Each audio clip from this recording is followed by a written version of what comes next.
مشہور پاکستانی ایکٹرس اور ایکٹیوسٹ سنم سعید لندن میں موجود ہے، جہاں وہ برٹش ایشین ٹرسٹ کے اس وقت جو بنگلہ دیش اور پاکستان میں مینٹل ہیلتھ اویئرنیس کے حوالے سے جو مختلف ایکٹیویٹیز ہیں وہ اس میں حصہ لے رہی ہیں۔ برٹش ایشین ٹرسٹ کی پاکستان میں وہ ایمبیسڈر بھی ہیں۔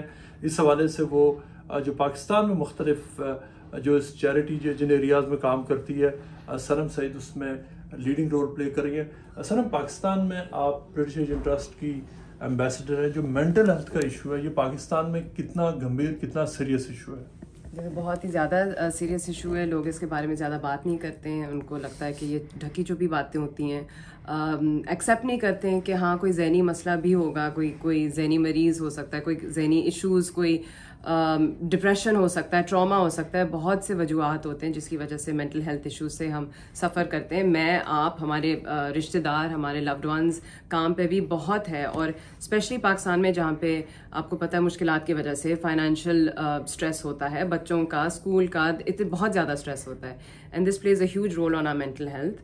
تو بیسکلی اویئرنیس کریٹ کرنا ہوتا ہے، لوگوں کو بتانا ہوتا ہے کہ آپ کی جو ڈپریشن ہو رہا ہے اس کی وجوہات یہ ہیں، اور اگر آپ کو اس کے لیے ٹریٹمنٹ چاہیے تو آپ ان جگہوں پہ جا سکتے ہیں۔ بہت سارے ادارے ہیں جہاں پہ ہم ان کو لنک کرتے ہیں تاکہ ان کو اس چیز کے لیے ٹریٹمنٹ مل سکے یا کاؤنسلنگ مل سکے، بس آگاہی کریٹ کرنی ہے۔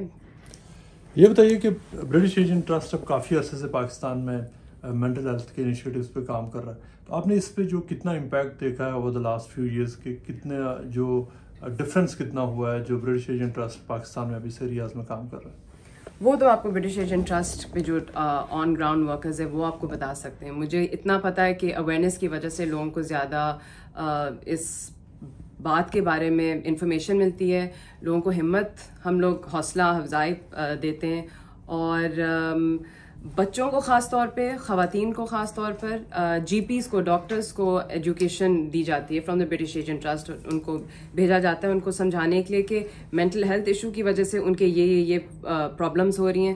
تو it's just about creating awareness. Numbers میرے پاس نہیں ہیں، میں اس طرح انوالو نہیں ہوں، لیکن جو میں دیکھ سکتی ہوں، جب اپنے آپ گھر والوں کو لے لیں، جب وہ تھراپی کے لیے جاتے ہیں تو آپ فوراً دیکھ لیتے کہ ان کا جو حال تھا وہ بہتر ہو جاتا ہے۔ تو اسی اسٹرکچر کو آپ کہیں پہ بھی لے جائیں، اسپیشلی لوور طبقوں میں جہاں پہ ان کو بالکل اویئرنیس نہیں ہے، تو ظاہر فائدہ تو کرتا ہے۔ جو مینٹل ہیلتھ کے حوالے سے جو ایک چیلنج کیا یہ بھی ہے کہ جو ایک سوسائٹی میں اس کو بعض سرکلز میں اس کو ایک اسٹگما مانا جاتا ہے کہ ہماری شاید عزت خراب ہوگی اگر ہم لوگوں کو پتہ چلے گا کہ ان کو کسی بھی قسم کا مینٹل ہیلتھ ایشو ہے۔ کیا یہ بھی ایک وجہ ہے کہ جو اس حوالے سے جو چیلنجز ہیں؟ بالکل، یہی تو مسئلہ ہے ہمارے یہاں بھی۔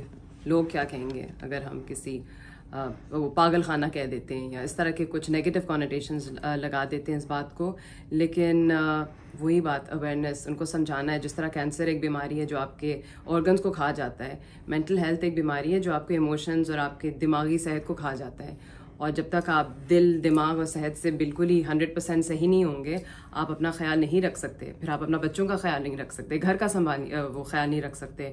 تو for equilibrium and a balance اور ایک خوش مزاج انسان کے لیے مینٹل ہیلتھ پہ فوکس کرنا بہت امپورٹنٹ ہے۔ Thank you so much. Thank you.